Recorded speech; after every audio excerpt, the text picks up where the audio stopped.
Propiedades de las dislocaciones. Hemos dicho en la clase anterior que las dislocaciones son muy importantes en el proceso de deformación plástica. Y hemos visto dos tipos de dislocaciones: las dislocaciones de líneas y las helicoidales. Las dislocaciones crean regiones con tensiones dentro de la red, una región con tensión negativa, de compresión, en la zona donde está el plano extra, y una zona con tensión positiva, de tracción, en donde falta el plano extra. Estas regiones de tensiones interactúan cuando las dislocaciones están cerca. A partir de ello, se pueden definir unas 5 propiedades que poseen las dislocaciones. Ellas son apilamiento de dislocaciones, anulamiento de dislocaciones, anclaje de dislocaciones, trepado y fuente de dislocaciones. En esta figura apreciamos una vez más una dislocación de línea con una región de compresión, en donde tiene el plano extra, y su región de tracción. Por convención, esta dislocación con el plano extra arriba se la denomina positiva y se la representa con este símbolo, que es como una T invertida, indicando que el plano extra está arriba. Esta es la zona de compresión. De la misma manera, si el plano extra está abajo, se las llaman negativas y se las representa con el símbolo semejante a una T. Sabiendo esto, que las dislocaciones tienen tensiones de compresión o de tracción y que tienen signos positivos o negativos, pasemos a las otras propiedades. Propiedad de apilamiento. Si tengo varias dislocaciones del mismo signo y actuando en el mismo plano, al aplicarles una tensión, estas se deslizarán todas en un mismo sentido. Y si hay un obstáculo que las frene, como por ejemplo un borde de grano, estas se apilarán una contra otras y sus tensiones impedirán nuevos desplazamientos. El efecto de las tensiones hace que cada vez se frenen más lejos las dislocaciones que vienen llegando. Propiedad de aniquilación.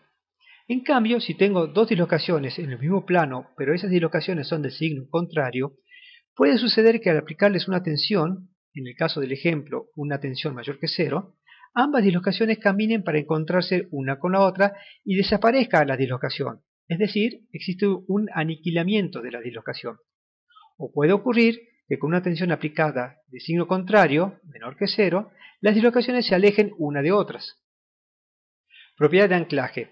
El anclaje se da cuando tenemos dos dislocaciones de distintos signos, pero no están actuando sobre el mismo plano, de tal manera que cuando se aplica una tensión, estas caminen para encontrarse, pero al estar en distintos planos, no se aniquilan, sino que las tensiones producidas por el propio defecto hacen que una quede anclada a la otra, hasta tanto una tensión superior las libere y puedan seguir su camino.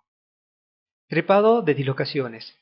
En esta figura vemos cómo una dislocación puede pasar de un plano a otro. Esto le va a permitir que, si encuentra un obstáculo para seguir avanzando, puede darse las condiciones para que se eleve algunos planos sobre ese obstáculo y continúe luego su camino.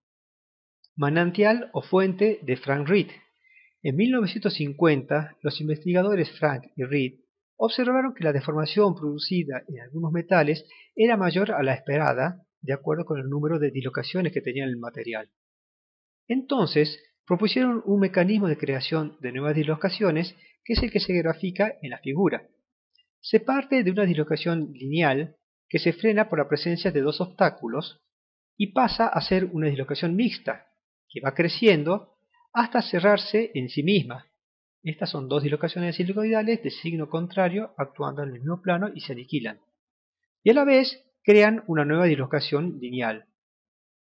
Un metal sin deformar posee una densidad de dislocaciones de 10 a la 4 a 10 a la 6 milímetros por milímetro cúbico de material, mientras que un material deformado tiene una densidad de dislocaciones de 10 a la 8 a las 10 a la 10 milímetros por milímetro cúbico. Para que tengamos una idea, 10 a la 6 milímetros son 1 kilómetro de dislocaciones en 1 milímetro cúbico de material. Y si eso les parece mucho, fíjense que cuando el material se deforma, puede llegar a tener hasta 10.000 kilómetros de dislocaciones en 1 milímetro cúbico de material. Ahora vamos a ver algunas simulaciones y ejemplos de dislocaciones y de sus propiedades obtenidos de esta página de internet que están dedicados a la enseñanza. Estas son unas simulaciones muy bien hechas de un manantial de Frank Read dentro de un grano. El grano es todo lo que está rodeando, y a medida que incrementa la tensión en el grano, más y más dislocaciones van apareciendo. pueden ver cómo las dislocaciones positivas y negativas se anulan cuando forman ese círculo de dislocaciones. En este ejemplo, estas dislocaciones se frenan al llegar al borde del grano y las siguientes se van apilando allí cada vez a distancias más alejadas unas de otras.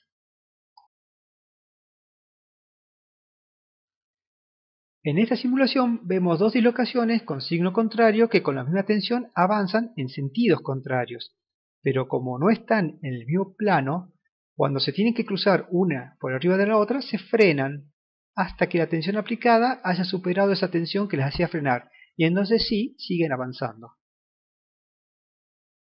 En este ejemplo vemos cómo una dislocación dentro de un grano es frenada por algunos obstáculos que presentan los granos.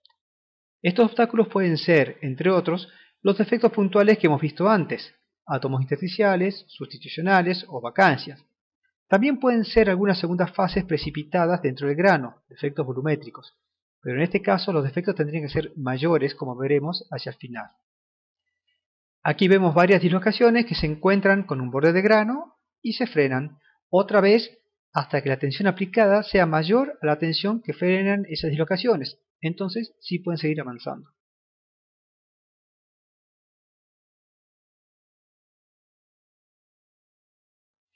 Este es un ejemplo de lo que sucede en un ensayo de dureza.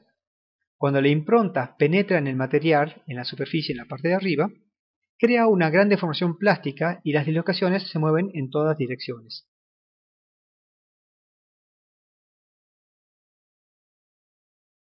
En este ejemplo tenemos dos granos, uno de los cuales se está deformando en varios planos. Muchas de las dislocaciones llegan hasta el otro grano, pero solo una logra pasar y deformar el segundo grano. Esto es porque solo ha encontrado una dirección de coincidencia entre las dos orientaciones de los granos para que pase esa dislocación. Este es el último ejemplo. Aquí tenemos un grano que tiene en su interior unos precipitados duros de segunda fase que son esas barras rojas. Fíjese que las barras rojas tienen mayor volumen que en el caso de la tercera simulación, que eran como unos puntitos. Cuando la dislocación pasa por ahí, no los puede penetrar. Puede ser que sean unas barras duras que sean de un cerámico. Y entonces los tiene que rodear necesitando mucha fuerza para poder desplazarse. Esto es lo que ocurre en los aceros en las estructuras llamadas perlitas, como veremos más adelante. Recuerden el ejemplo. Bueno, ahora pasaremos de las simulaciones a casos verdaderos. Aquí vemos pasar algunas dislocaciones, esos gusanitos que se mueven como si fueran algo vivo, pero no, son dislocaciones moviéndose en un metal que está siendo tensionado. Estas dislocaciones se pueden ver gracias a que el metal es una chapa muy finita de aluminio y que está siendo observada a través de un microscopio electrónico de transmisión. Es decir, que los electrones del microscopio pasan de un lado al otro de la chapa y por eso se ven las sombras de las dislocaciones. También habrán observado que de vez en cuando pasa una dislocación en sentido contrario por debajo y cómo se frena cuando pasan una sobre otra. En este experimento vemos un apilamiento de dislocaciones. Hay un obstáculo que las frena y cuando llega a cierta tensión, las dislocaciones comienzan a pasar al otro lado. También hay algunas dislocaciones que pasan por debajo. Finalmente, en este video, vemos al manantial de Frank Read en plena acción. Lo más meritorio de este caso es que ni Frank ni Read vieron las dislocaciones antes de proponer que existía un mecanismo de creación de nuevas dislocaciones. Lo hicieron solo por simple deducción, y varios años más tarde, cuando se inventó el microscopio electrónico, se confirmó lo que estos investigadores habían modelizado. El ejemplo que vimos en clase es solo una forma de creación, pero hay varios tipos de manantiales de Frank Read.